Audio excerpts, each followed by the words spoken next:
これが僕らの試作機初号機何これですよね。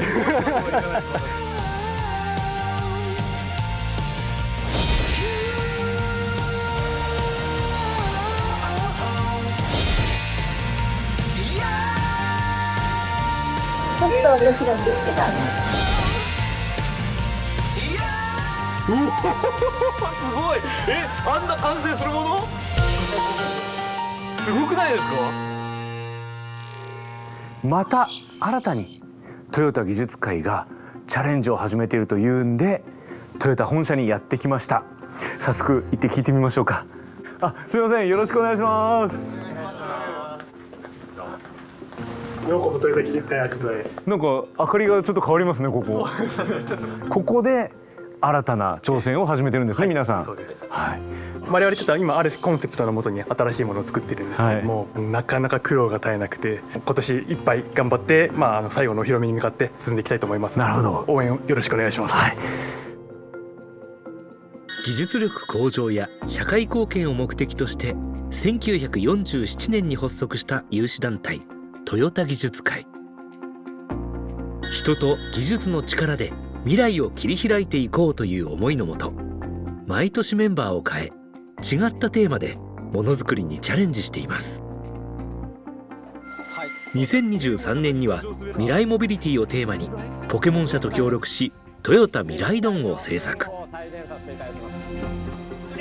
たくさんの笑顔が生まれました。そして今回のテーマは何これすごいです。今回挑戦しているものがこちらになりますので。何これですよね。まだすぐはちょっと伝わらないですね。これはガムテープを丸めただけのもの。でも緑色がついてる。はい。これ何ですか？これが僕らの試作機初号機になります。こっから入ったんですね。こっから入りました。はい。これなんだ？実はですね、これが僕らが今目指している人が乗れる球体のモビリティになります。これが？はい。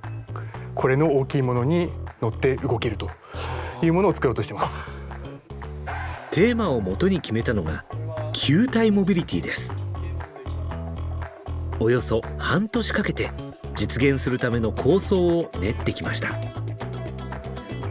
球体の形で、再度ちょっと外れる形で、ここから人が乗り込んでこれで閉じてこれで動き始めるという、そういったコンセプトの検証のためにこれ作ったものになります。こういうものが作れないかってなるわけですね。はい。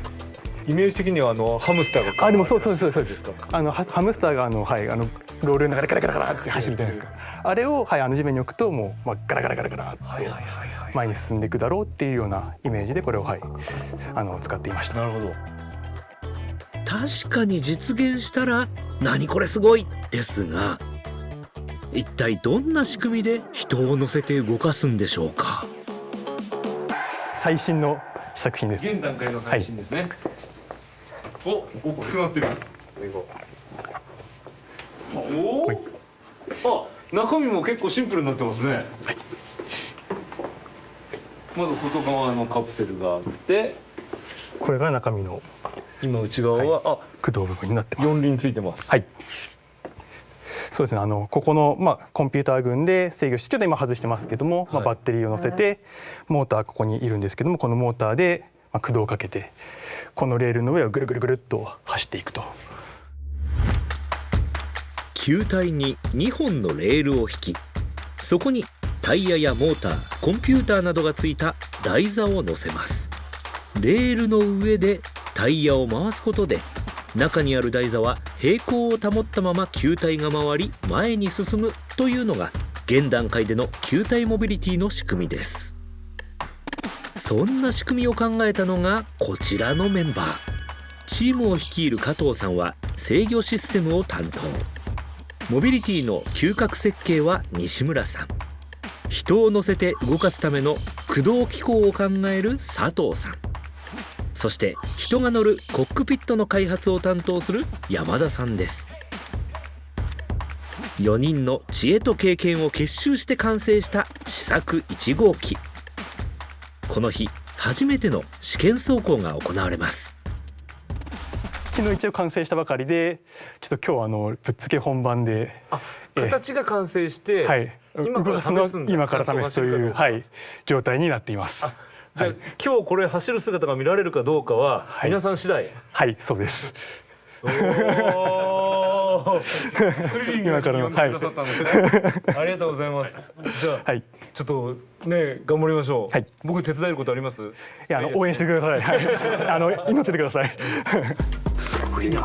電池をにスマホの充電器ですねこれ。スマホの充電用の電池がまさに同じものをできるだけ身近な素材を使ってこう早く物をかき集めてトライアンドエラーできる。すごいなこれ。これがプログラムコードになってます。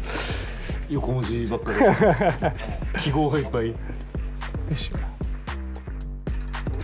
準備は完了。まずは慎重に球体に台座をセットします。はい、見ました。いい感じ。よし、いい感じですね。球体モビリティへの第一歩となります。はい、動くかどうかお願いします。はい、行きます。反対だった。こっち。およいしょよいしょよいしょ。ストップ。そう。動いた。ぶっつけ本番でなんと大成功と思いきや、ちょっと突っかかるけど、どっかずれてるな。ずれてます。でもなんかここ脱輪する？これだ。脱輪した？脱輪した？本当だ。もう動かないのかな。なんかやばいこれいやもうタイヤが取れた。ダメだ。なるほど。ここですね。次の課題は。ただこれだと多分何回やっても取れちゃうから、そもそも変えないといけない。レールの平行度がずれていたためタイヤが脱輪してしまいました。走る、壊す、直す、ここからがエンジニアの腕の見せ所です。そもそもトヨタ技術会の活動期間は1年しかありません。今後はトヨタ技術会が主催する技術者の1日という社内イベントで4分の1サイズの球体モビリティを披露。ゴールとなるのは10月下旬に豊田市で行われるワクワクワールドという大きなイベントです。そこまでに実物大の球体モビリティを完成させ、一般の来場者に乗ってもらうことを目指します。猶予はわずか4ヶ月しかありません。試作1号機の取材から2週間後、開発は急ピッチで進んでいました。まずここのレールをきれいに貼り直しているというのを一つやっています。で合わせてやはりここの爪で引っ掛けて走るということをやってはいたんですけども、その爪とこのレールとの間にどうしても摩擦がかなりあって、手前に1個ちょっとローラーをつけてローラーで滑らかに走るようにということを、しています。果たして改善の成果は？逆だ。逆です。逆だ。いけた。だいぶ滑らかに。はい。これでこれまでは多分2、3回転やったら脱輪しちゃったんですけど、今そこを乗り越えてもうずっといけるようにのと、今までだと台座が結構グワンとかハングっていう様子があったと思うんですけど、確かにだいぶ安定してます。だいぶ安定したい。脱輪問題はローラーをつけることでクリア。さらに台座もかなり安定したように見えますよ。いやだいぶこれでしょ。だいぶいいね。だいぶいいね。もうだいぶいい。これはモビリティの基本である走る、止まるの仕組みは完成。もう一つ大事なのは曲がるもできればちょっとこれで見たいなと思っていて、ここに左右に動く重りを置いてあげて、右に重りを置くとこう球がこう傾くので、この状態でこう回っていくと、球ごと回っていくとこう大きく右に円を描いて前に進んでいくっていうようなことになるので、そういった機構をこれに追加して、曲がるも見られると、最高一番いいのかなとは思ってます。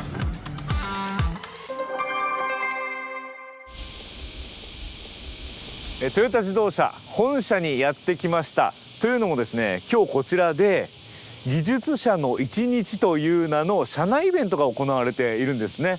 でも早速この事務本館前にずらっと最新技術の詰まった車たちが並んでおります。 H2 エンジン車、オーストラリアでね実証実験続けてますけども、これあくまでも社内イベントなんで、社内の人たちがトヨタはどんなことやってるのかっていうのをこう見て回るイベントなんですよね。船まで置いてありますよ。トヨタハイブリッドって書いてあります。はあ、面白い。でさらに細かい技術がこの中に入ると見られるんですよね。ちょっと行ってみましょうね。行ってみましょう。中に入るとトヨタ技術会会長の中島副社長がお出迎え。これがフォトスポットになってるんですか？このイベントを通じてはい。技術の面白さを感じてください。このイベントを通じて技術の面白さとにかく感じる。楽しみましょう楽しみましょう。はい。こういうメッセージを見て進んでいくんですね。順番的にはこっちですね。ああ、もういろいろね。左はカーボンニュートラルの技術ですね。何これ？何これ？ちょっとタイトル見るだけで何のこっちゃ分かんないですよ。金属ナノ粒子の印刷による電子部品製造。でも印刷機を使って電子部品に印刷をしてあげるっていう技術。これは何に使えるんですか？これはセンサーとつなげてますので、はい、例えばバイタルを見たりだとか、これ心拍、呼吸数、振動とか、その人運転ドライバーのしてるだけでドライバーの体の状態が分かっちゃう。はい。でこれがスマホと連動してヘルスケアと連動したらもう常にこう自分の状態が記録されるみたいな。そうですね。はい。例えばそんな技術として、使われています。興奮しすぎですか僕？大丈夫です。いいと思います。すごい面白い。中には過去のトヨタ技術会の取り組みが元となった新しい発想のモビリティも。全長全幅が可変？長さと幅が変わる車？面白いじゃないですか。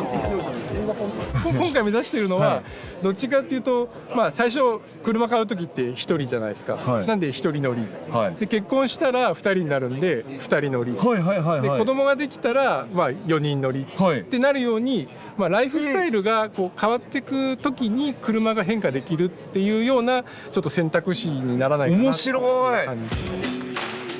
こうした未来の取り組みにつながるのもトヨタ技術会のいいところですよね。あまりに驚きの技術ばかりだったのでちょっと球体モビリティからは話がそれてしまいましたが、お疲れ様です。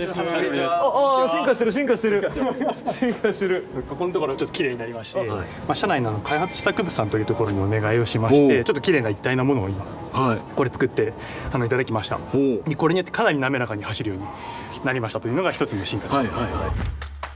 そして以前話していた曲がるの機能、台座の下に重りをつけそれを動かすことによって実現させたといいます。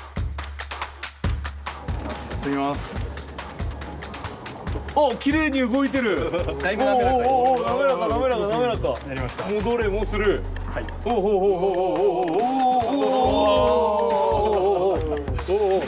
ちょっと右に、ジグザグジグザグジグザグ。ジグザグなかなかちょっとジグザグ難しい。ちょっと一旦右に行きましょう右。じゃあすみません。ちょっと大きく曲がっていく感じになるんですけども、これでまっすぐじゃない。戻ってください戻ってください戻ってください。ここにこう戻ってくる。というようなところまで一旦これができましたので、これは地味ですけどすごいですよ。見た目がね、見た目が地味ですけどすごいですよ。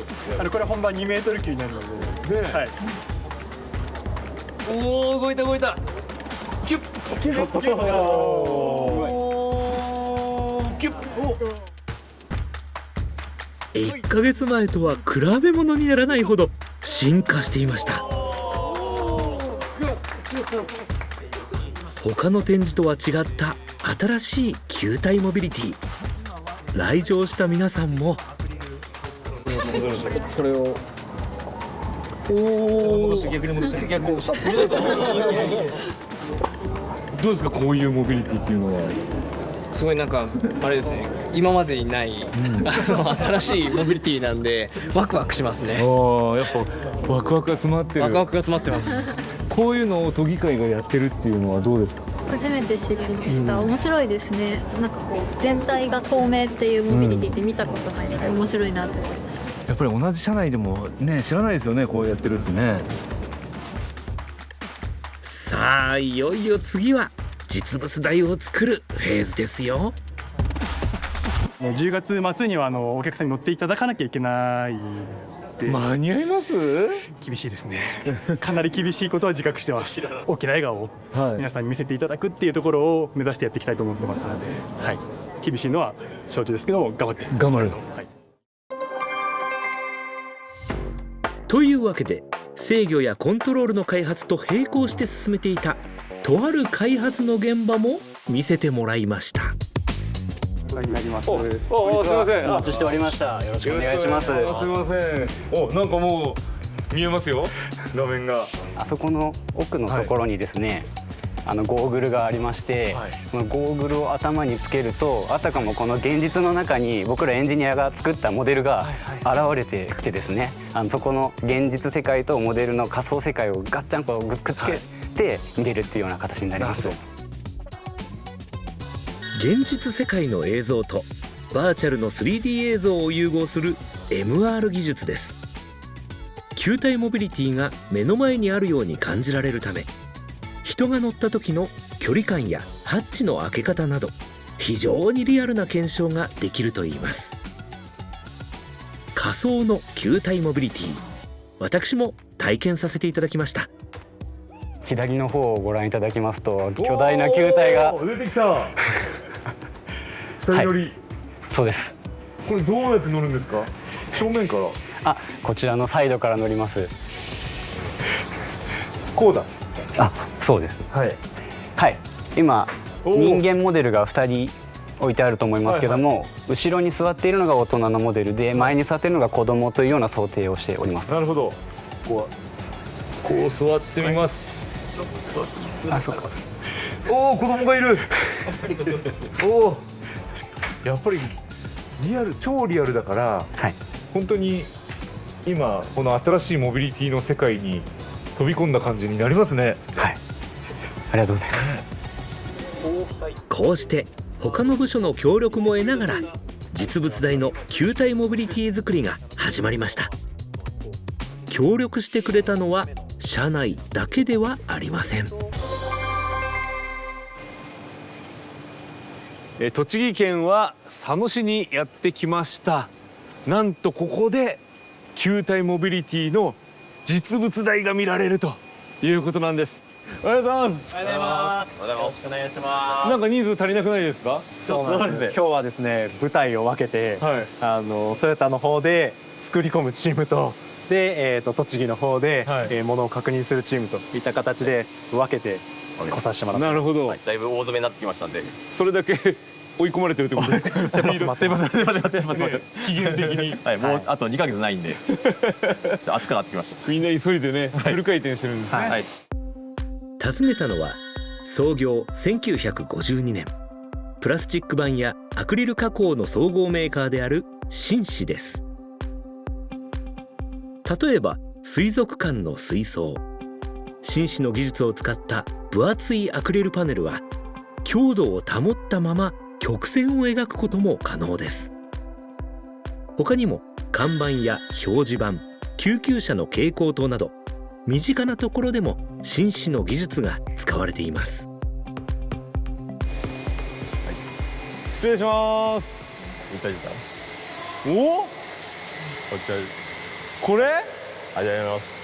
こうなるんだ。よろしくお願いします。よろしくお願いします。トヨタイムズ富川です。お願いします。株式会社紳士の遠藤と申します。すいません、ご丁寧にありがとうございます。よろしくお願いします。これですか。はい。これを今こちらの会社で作っていただいてる、形自由自在にできるんですか？非常に苦労してね。苦労かけてますよ。非常に苦労してって言ってた。すごい今気持ちこもってましたよ。非常に苦労して。言葉に重みがありましたね。弊社はアクリルの厚板を曲げて切って接着するということが非常に得意でして、そのすべての技術が詰まってるものになってます。これでもう寸分たがわず作れちゃうってことですもんね。そもそもどんな技術を使って球体を作り上げたんでしょうか。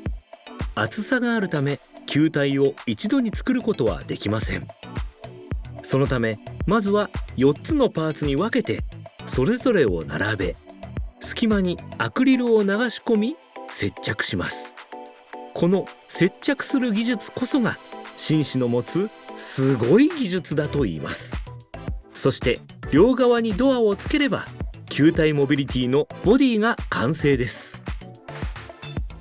どういうところが大変でした？やっぱりね、この3次元の形を4分割だったものを一つにする。接着面なんて全く分かんないじゃないですか。そうですね。どこですか？そこがここですね。すごい接着されてます。ああ、ちょっと見えますね。ちょっと見えるけど、全然分かんないですね。こう形もすごい。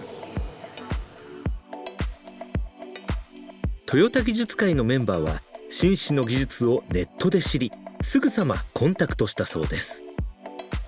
お問い合わせフォームで、来てるっていう時にトヨタ自動車トヨタみたいな。でもトヨタの部品じゃないよな、トヨタの本社に水槽がいるのだろうかみたいな。なるほどね。いろいろそういうことも考えて話を聞いたら、そんなの動くんですかっていうことを正直初めて打ち合わせした時には言ってしまいました。でもこんな夢のような企画をわざわざ弊社にご相談いただいたんですから、これは形にするしかないだろうということで、今ある全力をぶつけたものになってます。こ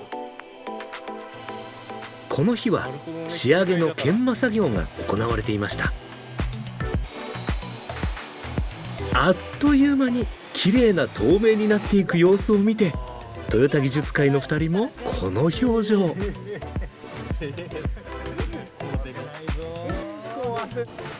透明になった姿を見ていかがですか？ピッカピカですね。本当に顔がいいですね。嬉しそう2人とも。こんなに綺麗になるんだっていうところは。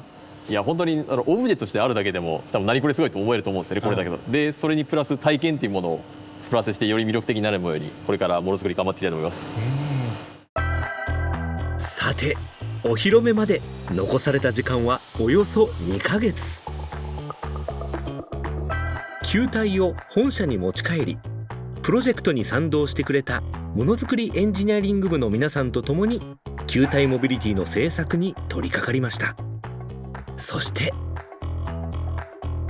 栃木からわずか1ヶ月半で球体モビリティが完成したということなんですけど、本当ですか？本当です。本当です。いつもの4人が揃っております。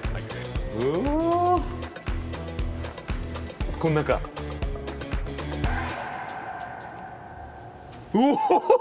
すごい。あんな完成するものすごくないですか？マジと言っちゃった。もうマジで本当に未来のモビリティが目の前にありましたよ。では改めまして皆さんと一緒に未来の世界へ参りましょう。ほらすごい、あれはすごいよ。これほらかわいい。へえ、ライティングまでしてある。見た目もこだわったんですね。うわかわいい。はあ、おーちゃんと2人乗りになってるし。こちらが完成した球体モビリティ。その名も T スピナーです。親子で乗れる2人乗りの座席、そして操作はハンドルではなくジョイスティックを使います。これワクワクワールドというところで展示をこれからしまして、そこで親子に乗ってもらうというところも目指してますね。ちょっと子供たちにも見てもらうから可愛くしとかないといけないんだ。ワクワクする味付けをさせてもらってます。これでもどっからどうやって乗るの？あ、ここなんかある。そうですね、はい、このサイドのハッチ部分というところが外れるようになってまして、ここを外して乗り込んでもらうという形になります。乗りたいです。どうぞ。いいですか？はい。T スピナー、一体どんな風に走るんでしょうか。行ってまいります。グッドラック。こう入ってここを掴んで入る。右足をガバッとまたいでもらいながら、ね、座り心地いいですね。ね、すごい。いよいよ近づいてまいりました。この球体モビリティ、自動走行と手動走行があるんですけれども、今回は自動走行ということで、私はちょっと操作を最初にするだけで、あとは乗ってるだけということになります。お願いします。私がこう一人で後ろに乗ってるので、ちょっと後ろに傾いた状態になってますね。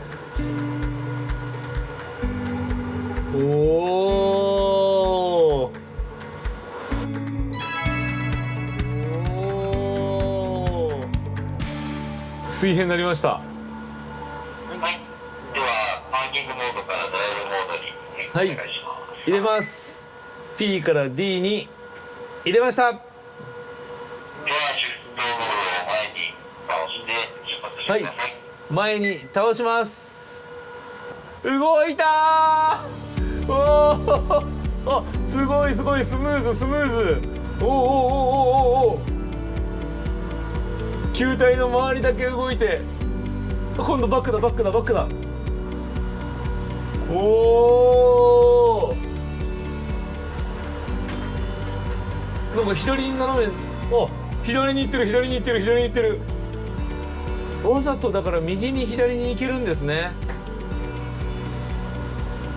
この球体のモビリティとして人が乗って、人は平行なままでこの球体が動くという形は歴史上初めてじゃないですかね。お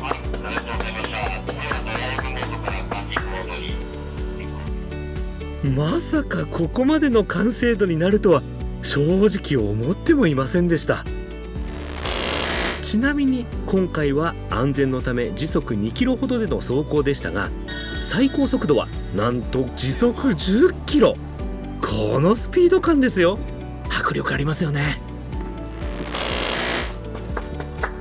いやー、楽しい。充実感あふれてるじゃないですか、顔が。ねえ、やった。はい。いい。いやー、よかった、これは素晴らしい。富川さん、今回初めて乗っていただきましたけれども、何これすごい感じていただけましたでしょうか？何これですよね。まだすぐはちょっと伝わらないですね。これはガムテープを丸めただけのもの。あ、でも緑色がついてる。はい、そう言ってましたね、最初ね。忘れてた。はい、何これすごいですよ。まさにすごいの。何これすごいの作りましたね。うん。これだって全員が全員思いますよね。何これすごいって。はい、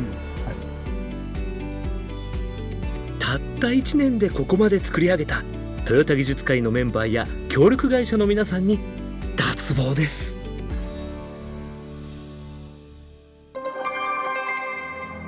今回で21回目の開催となるワクワクワールド。ものづくりの楽しさを体感できるおよそ80のブースがあり、子どもから大人まで多くの来場者が訪れました。その一角にありました T スピナーです。子どもたちの笑顔を見るために海を走っているような世界観を再現したといいます。そしていよいよ迎えた本番。会場には共に開発してきた仲間たちも駆けつけました。皆さん1年間ありがとうございました。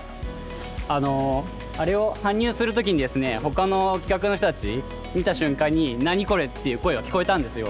だからもう今日はみんなにすごいを見せてあげましょう。じゃあ一日よろしくお願いします。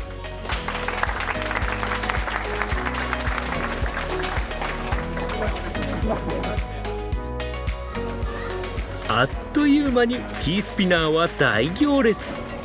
抽選が必要なほどの人気ぶりでした。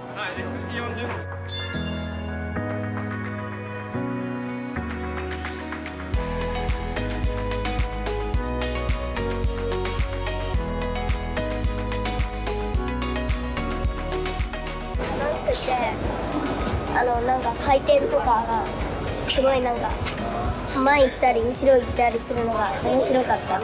乗る前はどうだった？怖かった？ちょっとドキドキしてた。乗ってみたらやっぱり楽しかった？うん、楽しかった。もう一度乗ってみた。不思議な感じで、なんか楽しかった。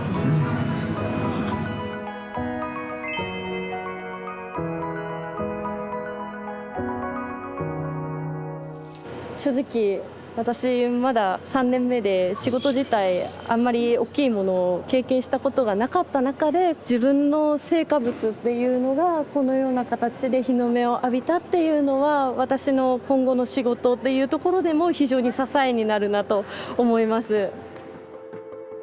来場した皆さん、そして関わった皆さんも笑顔にした T スピナー。抽選にはおよそ200人が並び、大盛況のうちに幕を閉じました。本当に企画からものを作って最後イベントを成功させるっていう運営みたいなところまで、大変だったところイコール僕たちが成長できたところなのかなというふうに思います。お子さんの乗ってる表情とか見てみるとですね、やっぱりびっくりした、何これすごいと思ってるような表情してくれてたかなと思うので、やっぱりデモだけで終わらせるんじゃなくて、お客さんに乗ってもらうってことでこだわった成果が出たかなというふうに思ってます。やっぱ一番最初に驚いたのって、抽選前にすごい長い列がお客さんが並んでくれて、それだけの期待値を作れたことがすごく誇りに思うなっていうふうに思いました。やってよかったなと思います。まず何よりほっとしたっていうところで、これに関わってくださった皆さんに本当にまずは感謝を申し上げたいなっていう感じです。会場には毎年必ずワクワクワールドに来るという可愛い親父の姿も。車作りにもっといいものを作ろうっていうね、もう去年より何か作ろうってこういうね、ないものを作るって発想ってものすごく大事で、その時にものすごい人って成長するんでね。これだってお披露目するのにうまくいくかってことはドキドキしてやってんだよ。そういう気持ちがね、すごい人作りにはいいんで、だからこういうのをどんどん続けていくっていうのはものすごく人材育成にもいいし、こういうサイクルがねずっと続いてるっていうのは、これは僕はトヨタの強みだって思うんです。